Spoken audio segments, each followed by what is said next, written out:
Good morning, afternoon, and evening, wherever you're at, ladies and gents. I am Kura Isagami, your resident tinkerer and Medarotter, and this is the Medarot News Network, bringing you all the latest developments and happenings with our favorite pet-fighting robot series. Well, today is finally the day, ladies and gents. 25 years of Medarot history to the day. Ever since the very first game, Medarots 1, Kabuto, and Kuwagata version graced this earth back in 1997, and ever since has graced us with model upon model, designed basically for mix and match and perfect for those wonderful robotic pets designed to be nothing more than our best friends and partners. This year is 25 years in the making. Lots of new models just through these last 3 years alone, thanks to the mobile game. And in addition, we've seen a return of a lot of veteran models that have maybe not seen 3D and are rejoining the roster officially. That being said, it is going to be very exciting what was covered and what will be mentioned for this week. But in addition to that, I will be doing just a brief cover and recap of what was mentioned at Medarot Day, because I did actually have a friend physically attend yesterday for the physical event and give me just kind of his recap and feeling on what was mentioned and how he felt about it. But overall, he said it was a very fun event all the same. Lots of chances to meet lots of people and see lots of fans. But all the same, in terms of Medarot S, we do have some stuff that has already begun as of the event closing as of yesterday, but all the same, this week alone we still do have some new stuff to mention and go over, as well as just a little bit of a teaser as to what to expect through the month of December, which I feel will be just a little cooler on the content side, pun intended, thanks to, in contrast to all of the events that we've had leading up to this momentous day. That being said, let's go ahead and jump right into what was announced for this week, starting with the gacha banners. Starting up that we've already had as of yesterday is our resident gamer girl and Learjet schoolgirl type, FJK01 Leah Lila 2, as a direct upgrade, with a kit of Kernel, Suction, Tornado, Suction, Float Legs, and the Holy Grace leg ability. Now it is really nice to see another VTuber model get a direct upgrade that I feel it will be much comfier overall, especially with that hoodie design that Leah 2 is definitely sporting, as well as the addition of hands, which I feel will make streaming games and playing games a lot easier on her part, which I'm more than certain Leah Lila is definitely happy about. In addition to Leah Lila 2, we did also get the introduction of CAB0 Swallowtail, the Cabaret Girl type from Medarot 8, with a kit of Stealth, Heal Trap, Support Trap, also with Float Legs and with the Holy Grace leg ability. Swallowtail is also capable of meta-changing into a more glamorous design, and in this form she exchanges her kit for Heater, Cooler, Field Control, Float Legs, and the Charm leg ability. Then, last but not least, in terms of new bots, we do also have the introduction of ARN0 Hellweaver, the Arachna type, with a kit of Shoot Trap, Thundershot, Napalm, Multi-Legs, and the Nest leg ability.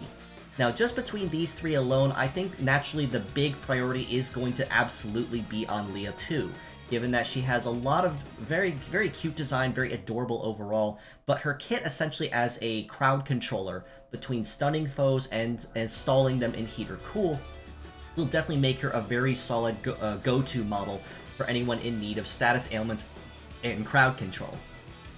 Kernel, just to go over it briefly, is another new skill being introduced to the game, but this simply put, this one just applies a stack of Conceal to all allies across the board, which negates all pierce damage and AoE for one hit, as well as grants an effect of Stealth to Self, which will allow Leah 2 in this case to bypass any shields in play or become untargetable, which will also aid to her likelihood of being a very sought after model this week, celebrating this momentous milestone. Now, in addition, of course, to Leah Lila being a highlighted model and a newcomer, we are also getting reruns of the Metatubers themselves and their previous forms, depending on the model. In this case, we are seeing a highlight of FJK0 Leah Lila, the original model, with a kit of Commander, Ray Shot, Thunder Shot, Float Legs, and the Continuous P leg ability. We do also see a rerun of GBV01 Shushu Pop, the original, with Field Control, Metaphor Seal, Canceller, Wheeled Legs, and the Pupa leg ability. We also see a rerun of her a direct upgrade and more elegant form, Shushu Pop 2, GBV02, with the kit of Dominion, Blow Away, Spark Strike, Wheeled Legs, and the Auto Charge leg ability. And then last but most certainly not least, our resident cook of the Metatuber trio is IDL-03 Cheerful Bunny with a kit of Hyper Crept, Charge Drain, Overcharge, Biped Legs, and the Mirage leg ability. Now, much like with Leah 2, all 4 of these models will be highlighted to celebrate Medarot Day and Leah's official upgrade to the new design, so all of these models as well are definitely worth going after one way or another. Now, it is also worth noting that the original Shushu Pop is actually capable of the tune-up treatment, which will give her much more viability on the field than what you see here. But in addition to that, the original Leah Lila model is also getting added to the tune-up treatment, which will buff her overall efficiency as a stun locker between Freeze Shot and Thunder Shot, while granting her just a little bit more of a speed bonus thanks to the bonus that she may get on her legs. Naturally, I would definitely want to push a lot towards Leah 2 more than these models, but all the same, if you do have some rubies to burn, this will definitely be a great opportunity to pick up some parts for your female teams in case you find yourself running low. With the Fierce Battles this week, not a lot, but essentially still a Girls' Day out all the same, as we see a highlight of OWS-0 Papio Chevalier with a kit of Fight Boost, Discharge, Counter Guard, Float Legs, and the Mascot leg ability. Behind her we see HMS-0 Jungarian with Radar Sight, Double Gatling, Float Legs, and also with the Mascot leg ability. And then last but not least, we also see BPB-0 Vorpal Bunny with a kit of Triple Anti-Air, Biped Legs, and the Bullet Rain leg ability. Now, even though the skills between these 3 may not seem like a lot initially, they still do offer some very niche and very conventional skills if used correctly and raised. Papio Chevalier, for instance, who I did name as the MVP of the week, is very solid for melee-reliant or melee-dominant teams, thanks to between Fight Boost especially for that damage bonus, or even Discharge for helping stall Metaforce nukers on the other side. And of course, Float Legs mean that she is going to have solid coverage on most terrains. Vorpal Rabbit also will be very solid too if you find yourself in need of anti-air, especially for female bots, and the Bullet Rain ability is nice, but honestly it'd be nothing more than just collection at this point more than anything else, in my personal opinion. So collect them all just for the sake of library, but after that I'd say it's completely up to you if you decide to raise them further, or just kind of leave them in your library. Now, as a teaser and forward look at what we're seeing starting December, we will be seeing a release of 2 new holiday super rare Medarotters, and that is 2 antagonists, one of which is from Medarot 8, the Robo Leader Watercress, as well as the Medarot 9 antagonist Saika. Robo Leader Watercress, in this case, in her holiday outfit, will offer you a buff as to 1.5 times your damage, but it quarters your heat and it halves your cool for 1 turn. So it may be just a little bit more of I'd just say a Full Metal Panic collab Ibuki to a point, but with just a couple extra debuffs that makes survivability just a little bit more difficult overall, but still a really good choice for people that say missed out on Ibuki from the Full Metal collab. Saika, on the other hand, will buff the heat of the left arm for every use of the right arm, which can cap at a max of plus 750. So that means if you use your right arm repeatedly over and over, after you use it a certain amount of times, the heat on your left arm will be lightning speed more than it would be before. Now, it is currently unsure if these 2 will be added to the permanent pool of the Medarotters, or they are just a limited time. So I would say if you have some rubies on hand, I would go after them. I don't really think it would hurt anything, but I wouldn't necessarily put a lot of effort towards Medarotters either if you already have a pretty solid amount up and going. Now, with the event itself, we did also get an official teaser at 3 holiday-themed skins for Beastmaster, Archbeetle, and Crimson King. Now, it was also mentioned in the same announcement that this is very likely going to be event rewards for the new League of PvP that will be starting here at the beginning of December. So it's currently unclear if these will be convenience store rewards that you can purchase with diamonds, earn through events, or you have to earn them through PvP, much like we did the Festival Metabeat, Rokusho, and Cross skins through this last month of November. But all the same, it is honestly a very creative look for the 3 models, if I do say so myself. Christmas tree Beastmaster here with a very solid red, green, and gold design, obviously like a decorated tree, and all the little cameras and that little ropey mess of lights are actually Christmas presents. With Arc Beetle, or in this case more reindeer beetle, I guess you could call it if you'd like to spin on the word and have a pun about it. The little antlers on the top of his head are definitely a very nice touch too, and the brown and white actually does look pretty good on him, not gonna lie. And then last but not least, we also have Christmas Dinner Crimson King. As that honestly goes without saying, there really are no further words for it. It's just Crimson King. He's a little toastier than normal, but that's not going to stop him from absolutely toasting you on the battlefield. So stay tuned for more information on where these will pop up, but I would definitely keep an ear out and an ear to the ground and an eye out for if they will be event rewards or they will be a PvP only reward. Now, in terms of events themselves, there was also an event that had just started yesterday, and this is a once-a-day event where you can earn the rare versions of Medarotters Arase, Hisaki, and Ranuncula from the anniversary itself. So it is absolutely worth going after this to challenge at least once a day anyway. It only costs a very small amount of energy, but you can also earn a lot of resources to raise your Medarotters, which will make this a very sought-after dungeon, and you definitely don't want a data pass without you clearing it, because Medarotter resources are definitely going to be a little on the more expensive side to collect. What was announced at Medarot Day is an update on the official Kotobukiya Medarot kit of Fancy Ale. We were teased about this a number of months back, saying it was in production, but we finally have a release date and pre-orders are now officially open. The model itself on pre-order is about $70 USD, including current conversion between yen to US dollar. So it is actually going to be the most expensive Koto Medarot kit to date. But with it also being the first female of the series, I believe that also can be justified and understandable.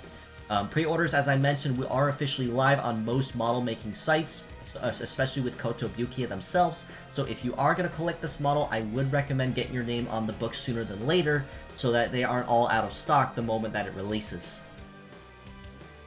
Now, something else to mention that I was very excited to hear about are the Ori Meta winners that were highlighted from the contest going all through this month, late last month and earlier this month. But the winners were finally announced, and these three models will be made officially into models to join the Medarot S roster. These three models here, a Zombie Dog type, a Queen of Night type, and a Fighting Hare type. Honestly, all three of these are very creative models. Not gonna lie, the Zombie Dog type is honestly very cute in a somewhat morbid way, I guess I can call it for lack of a better term. But congratulations to the winners. You guys did very good jobs on your designs, and I'm looking forward to seeing them in-game.